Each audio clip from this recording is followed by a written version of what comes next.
කලින් කතා කළ phrases කියන lesson එකේදී මම ඔයගොල්ලන්ට කිව්වා මෙන්න මේ කියන phrases කොටස් කිහිපයක් තියෙනවා කියලා. So, in today's lesson we going to talk about one of these phrases types. ඉතින් මෙන්න මේ phrases types වලින් එකක් ගැනයි අද අපි lesson එකේදී කතා කරන්න යන්නේ. So, stay with us.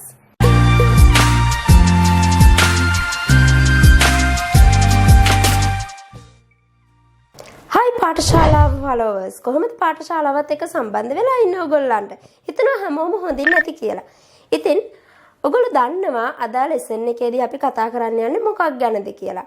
අපි phrases පාඩමේදී කතා කළානේ phrase එකක් කියන්නේ මොකක්ද කියලා. ඉතින් මෙන්න මේ phrases ගැන කතා කරනකොට මේ phrases ප්‍රධාන කොටස් වලට අපිට වෙන් කරන්න පුළුවන්. ඒ කියන්නේ එකක් තමයි noun phrases කියන්නේ. එහෙම නැත්නම් noun phrase එකක් කියන්නේ. ඉතින් ඔයගොල්ලෝ දන්නවා අද lesson එකේ අපි කතා කරන්නේ යන්නේ මෙන්න මේ noun phrases ගැන. right? මොකද්ද noun phrase එකක් කියන්නේ? ඔයගොල්ලෝ දැන් දන්නවා noun එකක් කියන්නේ මොකද්ද කියලා. You know what is a noun? ඔයගොල්ලෝ දන්නවා noun එකක් කියන්නේ මොකද්ද කියලා නේ? right. එතකොට phrase එකක් කියන්නේ මොකද්ද කියලාත් ඔයගොල්ලෝ දන්නවනේ. එතකොට noun phrase එකක් කියන්නේ මොකක්ද එහෙනම්? noun එක කියන්නේ මොකද්ද දන්නවා? phrase එක කියන්නේ මොකද්ද කියලා අපි දන්නවා. හරි. මේ දෙක එකතු වුණාම එහෙනම් මොකද්ද හැදෙන්නේ? noun phrase එක. මේ බලන්න. What is a noun phrase? Noun phrase එකක් කියන්නේ මොකද්ද? A noun phrase is a group of words that function like a noun. මොකද්ද noun phrase එකක් කියන්නේ? වචන කිහිපයක එකතුවක් but it function like a noun. ඒ වචන කිහිපයක එකතුව ඒ phrase එක function කරන්නේ ඒක ක්‍රියා කරන්නේ noun එකක් වගේ. අපි මේ දන්න නාම පදයකට එහෙම නැත්නම් noun එකකට තවත් වචන කිහිපයක් එකතු වුණාම අපිට noun phrase එකක් හදා ගන්න පුළුවන්. ඉතින් මෙන්න මේ හැදෙන noun phrase එකත් function කරන්නේ noun එකක් වගේමයි. අපි මෙන්න මේ point එක බලන්න. Noun phrases act as subjects or objects in a sentence. මේ අපි කතා කරන noun phrase එකක් function කරන්නේ sentence එකක subject එකක් වෙනුවට එහෙම නැත්නම් object එකක් වෙනුවට වෙන්න පුළුවන්. අපේ nouns function කරන්නේ subject එකක් වෙනුවට එහෙම නැත්නම් object එකක් වෙනුවටනේ බොහෝ විට නේද? ඉතින් ඒ function එකම තමයි noun phrase එකකින් සිද්ධ වෙන්නේ. එහෙනම් noun එකකින් සිද්ධ වෙන කාර්යයයි noun phrase එකකින් සිද්ධ වෙන කාර්යයයි බොහෝ දුරට සමාන වෙනවා. right. ඊළඟ point එක බලන්න මේ noun phrase ගැන. Noun phrases can't function as a complete sentence. Though a noun phrase can function as a noun, it can't function as a complete sentence. noun එකක් වෙනුවට function කරන්න පුළුවන් වුණාට මේ noun phrase එකකට ඒ noun phrase එකේ වචන කිහිපයක් එකතු වෙලා ඒක හැදිලා තිබුණාට ඒකට complete sentence එකක් වගේ function කරන්න බෑ. මොකද ඒක complete sentence එකක් නෙමෙයි. complete sentence එකක් වෙන්න verb එකක් ඕනේනේ නේද? right. බලන්න. Because they don't have a verb. මොකද එයාට verb එකක් නැති නිසා. right. We know what is a noun. අපි දන්නවනේ noun එකක් කියන්නේ මොකක්ද කියලා. A noun phrase adds more details to that noun. අපි noun එකක් කියන්නේ මොකක්ද කියලා දන්නවා. එතකොට a noun phrase adds more details to that noun. noun phrase එකකින් කරන්නේ අපි දන්න noun එකකට තවත් details ටිකක් add කරන එක. තවත් වැඩිපුර විස්තර ටිකක් එකතු කරනවා ඒ noun එකට. ඒක තවදුරටත් විස්තර කරනවා. මේ බලන්න. example. Frog is a noun, isn't it? Frog කියන්නේ noun එකක් නේද? ගවුම frog noun එකක් නේ? right. But when we say a beautiful black frog, we are adding more details to the frog. frog කියන එක noun එකක් කියලා අපි දන්නවා. හරි. ඒ වගේම a beautiful black frog කියන එකෙන් කෙරෙන්නේ frog කියන noun එකට තව details ටිකක් එකතු කරන එක නේද? ඒ frog එක මොන වගේ frog එකද? a beautiful ලස්සන black කළු පාට frog එකක්. frog එක කියලා නිකම්ම කියනවා වෙනකොට අපි කියනවා ලස්සන කළු පාට frog එකක් කියලා. බලන්න එතකොට frog කියන noun එකට ලස්සනට අපිට තව details ටිකක් add කරලා දුන්නා නේද? ඉතින් මෙතනදී එතකොට frog කියන්නේ noun එක අපේ. ඒ noun එකට තවදුරටත් විස්තර එකතු කරලා හැදුන a beautiful black frog කියන වාක්‍ය කාණ්ඩය තමයි අපි noun phrase එකක් කියන්නේ මෙතනදී. right. Noun phrase as the subject ඉතින් මේ noun phrase එකක් subject එකක් විදියට ඉන්න පුළුවන් කියලා අපි කලිනුත් කතා කරන්නේ. මේ බලන්න example. This rainy morning removed all the happiness from my mind. මේ rainy morning එක මේ උදේම මේ වැස්සක් වැටෙනවා. මෙන්න මේ වහින වැස්ස උදේම removed all the happiness from my mind. මගේ හිතේ තිබුණ සතුට ඔක්කොම නැති කළා මේ උදේම වහින වැස්ස. right? එතකොට මෙන්න මේකේ මේ this rainy morning කියන එක තමයි noun phrase එක.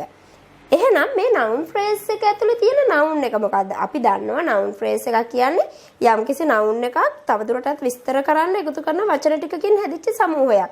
ඒ කියන්නේ මේ noun phrase එක ඇතුලේ head එක විදියට ඉන්නේ noun එක නේද? right. එතකොට මේ noun phrase එකේ this rainy morning කියන noun phrase එකේ ඉන්නේ noun එක මොකද්ද? yes morning. morning කියන noun එක තවදුරටත් describe කරන this rainy කියන එක. මේ වැසි සහිත morning එක. නේද? right. එතකොට මෙන්න මේ this rainy morning කියන noun phrase එක act කරන්නේ මේ sentence එකේ මොන position එකේද? මොකක් විදියටද එයා ඉන්නේ? It function as the subject of this sentence. නේද? මේ this rainy morning කියන noun phrase එක මේ sentence එකේ ඉන්නේ subject එක විදියට. පැහැදිලි නේද? right. තව example එක. Bread with butter is my favorite to eat for breakfast. bread and butter කියන්නේ මගේ උදේ ආහාරයට ගන්න මම කැමතිම කෑමක් තමයි bread and butter කියන්නේ. නේද? right. එතකොට bread with butter කියන noun phrase එකක් ඒකනේ.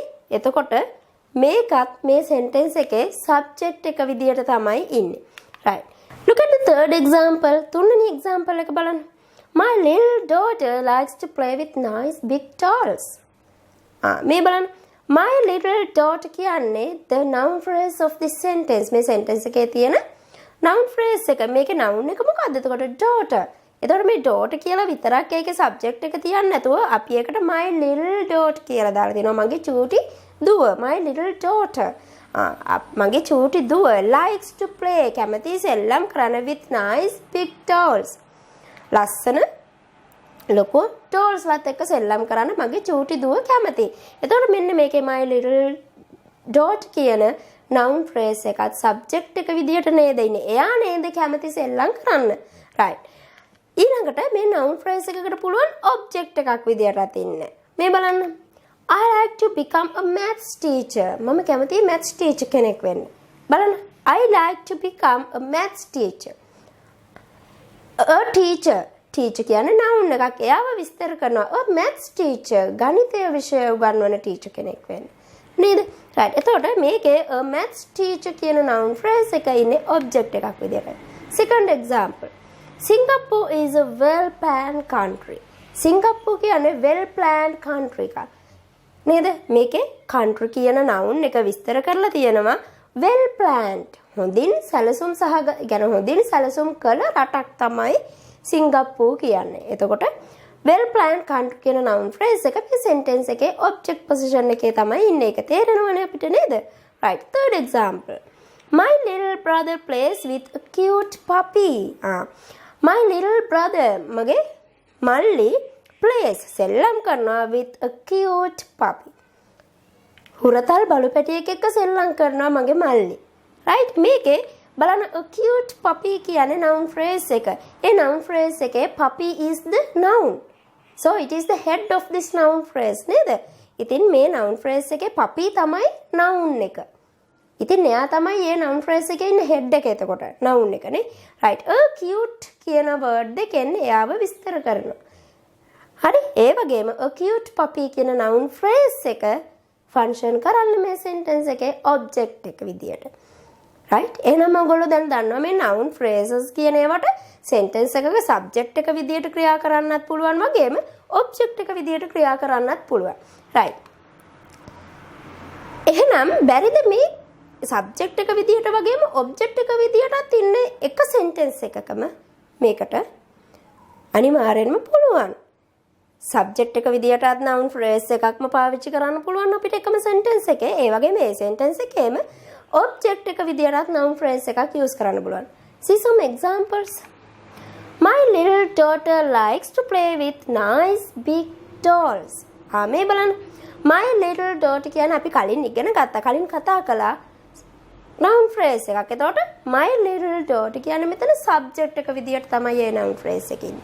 ඒ වගේම nice big dolls කියන්නේ noun phrase එකක්. හැබැයි එයා එතන ඉන්නේ object position එකේ. බලන්න my little daughter කියන noun phrase එක subject එක විදියට ඉන්නවා. ඒ වගේම ඒ sentence එකේම object එක විදියට ඉන්නවා nice big dolls කියන noun phrase එක. Another example. My mother loves long frocks. මගේ අම්මා දිග ගවුම් වලට කැමති. මේ බලන්න my mother is a noun phrase here. මෙතන my mother කියන noun phrase එකක්. And also it function as the subject of this sentence නේ. ඒ වගේම මේක function කරන්නේ subject එක විදියට මේ sentence එකේ. And also the noun phrase long frocks is function here as a object. නේද? ඒ වගේම මේ long frocks කියන noun phrase එකත් මේ sentence එකේ function කරනවා object එක විදියට. my mother කියන noun phrase එක subject එක විදියට වගේම long frocks කියන noun phrase එක object එක විදියට function කරනවා. ඉතින් මම හිතනවා ඕගොල්ලන්ට අද lesson එක පැහැදිලි වෙන්නට ඇති කියලා. ඉතින් අද අපේ lesson එක වැදගත් වුණ කෙනෙක් ඉන්නව නම් ඕගොල්ලන්ට පුළුවන් අපිව like කරන්න, share කරන්න වගේම තාම subscribe කරලා නැති කෙනෙක් නම් ඔයා අපිව subscribe කරන්නත් අමතක කරන්න එපා.